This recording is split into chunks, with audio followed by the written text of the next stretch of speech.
அனைவருக்கும் வணக்கம். இந்த வீடியோ பதிவில் நம்ம பார்க்கக்கூடிய விஷயம் என்ன அப்படின்னு பார்த்தீங்கன்னா, குண்டலினி தவம் பண்ணுறதுக்கு முன்னாடி நம்ம எப்படி ப்ரிப்பேர் பண்ணிக்கணும் நம்மளை அப்படின்றத பற்றி நான் சில விஷயங்கள் சொல்கிறேன். இந்த குண்டலினி தவமே போதும் உங்களுடைய தேர்ட் ஐ சக்ரா ஆக்டிவேட் ஆகிறதுக்கு. இதுதான் பெஸ்ட்டான ஒரு வழியாக இருக்கும். குண்டலினி யோகா இல்லை குண்டலினி தவம்னு சொல்லக்கூடிய விஷயம்தான் யோகத்திலேயே மிகவும் உயரிய கலையாக சொல்லப்படுது.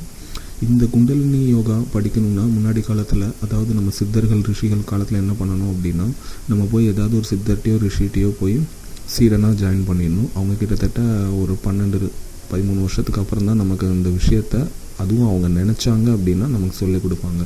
ஆனால் இன்றைய காலகட்டத்தில் அப்படி இல்லை. நீங்கள் குண்டலினி தவம் படிக்கணுன்னா ஈஸியாக படிச்சிடலாம்.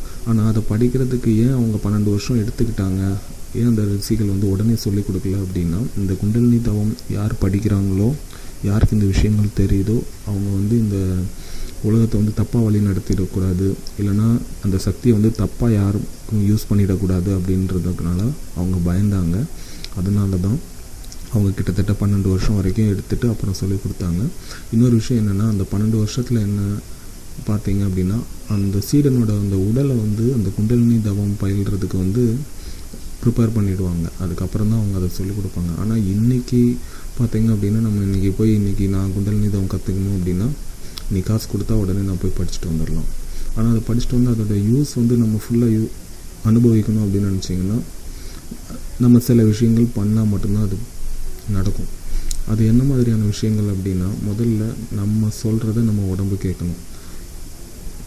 இதில் ஒரு முக்கியமான விஷயம் என்ன அப்படின்னு பார்த்தீங்கன்னா, நீங்கள் பார்க்குறதுக்கு ஃபிட்டாக இருப்பீங்க, ஹைட் அண்ட் வெயிட்டாக இருப்பீங்க, அதெல்லாம் ஓகே. ஆனால் உங்களுடைய உடலில் உள்ளே இருக்கிற பார்ட்ஸ் ஒழுங்காக ஒர்க் ஆகுதா இல்லையா அப்படிங்கிறது எப்போ தெரியும் அப்படின்னா, நீங்கள் சிம்பிளாக ஒரு யோகா போஸ்டரில் நின்று பாருங்கள்.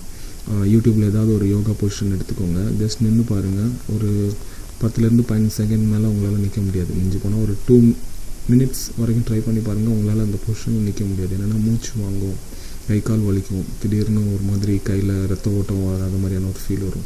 என்ன அப்படின்னா, நம்ம வெளியில் பார்க்குறதுக்கு ஃபிட்டாக இருந்தால் கூட உள்ளே நம்ம உடம்பு நம்ம சொல்கிறத கேட்கல. ஸோ அதுக்கு என்ன பண்ணணும் அப்படின்னா, முதல்ல ஏதாவது ஒரு யோகா கிளாஸில் போய் ஜாயின் பண்ணிவிட்டு அந்த யோகாவை கற்றுட்டு அப்புறம் நீங்கள் குண்டலினி தவம் பயிற்சி பண்ணிங்கன்னா ரொம்ப அருமையான ரிசல்ட் கிடைக்கும். ரெண்டாவது விஷயம் என்னென்னு பார்த்தீங்கன்னா, நீங்கள் ரொம்ப ஃபேட்டாக இருக்கீங்கன்னு வச்சுக்கோங்களேன். உங்களால் தரையில் ஒரு 10 நிமிஷம் சமணம் போட்டு தரையில் உட்கார முடியுதா அப்படின்றத பாருங்கள். ஆனால் குண்டலினி தவம் பண்ணுறதுக்கு உங்களுடைய உடம்பு எந்த டிஸ்டர்பன்ஸும் இல்லாமல் ஒரு 15-20 20 நிமிஷம் வரைக்கும் நீங்கள் சொல்கிறத உங்கள் உடம்பு கேட்கணும். தரையில் சமணம் போட்டு உட்காரணுன்னா உட்காரணும். ஸோ அது பண்ண முடியுதான்னு பாருங்கள். அப்படி பண்ண முடியல, ஒரு 5 நிமிஷத்துலேயே எனக்கு காலில் ஒரு மாதிரி ரத்த ஓட்டம் ஓடாத மாதிரியான ஒரு ஃபீல் வருது, இல்லை காலில் ஒரு மாதிரி குறுக்குறுன்னு உறுத்துது, இல்லை காலை மாற்றி வைக்கணுன்ற ஃபீல் வருது அப்படின்னா முதல்ல அதை ப்ராக்டிஸ் பண்ணிக்கோங்க. அது சிம்பிளாக ப்ராக்டிஸ் பண்ணுறது எப்படின்னா, தரையில் உட்காந்து சாப்பிடுங்க, அதுவே போதும். ஒரு 20-30 டேஸ் சாப்பிட்டு பாருங்கள். அப்படின்னா ஆட்டோமேட்டிக்காக உங்களுக்கு ஒரு எந்த டிஸ்டர்பன்ஸும் இல்லாமல் 20 நிமிஷம் வரைக்கும் நீங்கள் தரையில் உட்காந்துக்கலாம். அது ஒன்று. அதுக்கு அடுத்த ஒரு விஷயம் என்னென்னு பார்த்தீங்கன்னா, பிராணாயாமம் பண்ணலாம். பிராணாயாமம் பண்ணுறதுக்கு முக்கியமான விஷயம் என்னென்னா, நீங்கள் நல்லா தெரிஞ்ச ஒரு மாஸ்டர்கிட்ட போய் அவங்கக்கிட்ட தான் போய் கற்றுக்கணும். சும்மா நீங்கள் யூடியூப் வீடியோவில் பார்த்தேன், இல்லை நான் புக்கில் படிச்சுட்டு பண்ணுறேன் அப்படின்றது தயவு செஞ்சு பண்ணாதீங்க. ஏன்னா உங்களுடைய மூச்சு பாதை மாறிடும். மூச்சு பாதை மாறிச்சுன்னா எண்ணெய் ஓட்டங்கள் மாறும். எண்ணெய் ஓட்டங்கள் மாறிச்சுன்னா உடம்புல தேவையில்லாத பிரச்சனைகளை நிச்சயம் சந்திப்பீங்க. அதனால் பிராணாயாமம் எப்படி பண்ணுறது அப்படின்றத ஒரு நல்லா தெரிஞ்ச மாஸ்டர்கிட்ட போய் கற்றுக்கிட்டு அப்புறம் பண்ணுங்கள். சரி, அதுக்கு அடுத்த விஷயம், இதெல்லாம் எதுவுமே என்னால் பண்ண முடியாது அப்படின்னா, சிம்பிளாக நீங்கள் எந்த கடவுளை வழிபடுறீங்களோ டெய்லி ஒரு 21 டேஸ்க்கு தினமும் காலையில் எழுந்துச்சி அதுக்கு ஒரு பூஜை மாதிரி பண்ண ஆரம்பிங்க. இது என்னென்னா ஒரு ப்ராக்டிஸ். இந்த 21 நாள் ப்ராக்டிஸ் நீங்கள் டெய்லி பண்ண ஆரம்பிக்கும் போது தவத்தையும் உங்களால் தொடர்ந்து பண்ணுறதுக்கான ஒரு மைண்ட் செட்டு உங்களுக்கே வந்துடும்.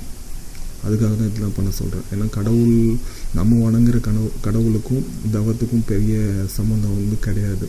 அப்படி இருந்தாலும் இதை ஏன் பண்ணுறோன்னா, நாமளே ஃபஸ்ட்டு ப்ரிப்பேர் பண்ணிக்கிறோம் அப்படின்றதுக்காக. இன்னொன்று ரொம்ப முக்கியமான விஷயம் என்ன அப்படின்னா, உங்களுக்கு குடிப்பழக்கம், இல்லை ஆபாச வீடியோ பார்க்குற பழக்கம், இல்லை இன்டர்நெட்டுக்கு அடிக்கடி அடிக்ட் ஆகிற பழக்கம். இன்டர்நெட் அடிக்ட்னா ஃபேஸ்புக் அடிக்கடி நோண்டிகிட்டு இருக்குது, வாட்ஸ்அப் நோண்டிகிட்டு இருக்குது, அப்படிலாம் இருந்ததுன்னா முதல்ல அதை குறைச்சிக்கோங்க. அதுக்கப்புறம் இந்த சைடு வாங்க. ஏன்னா நீங்கள் குண்டலினி தவம் பண்ணுறதே வந்து நான் என்னோடய குடிப்பழக்கத்தை குறைக்கிறதுக்கு அப்படின்னு சொல்லி வந்தீங்கன்னா சத்தியமாக அது ஒர்க் அவுட் ஆகவே ஆகாது. முதல்ல உங்களை நீங்கள் ப்ரிப்பேர் பண்ணினா மட்டும்தான் குண்டலினி தவத்தோட முழுமையான அந்த நல்ல சக்திகளை வந்து நீங்கள் வந்து வாழ்க்கையில் அனுபவிக்க முடியும். நன்றி.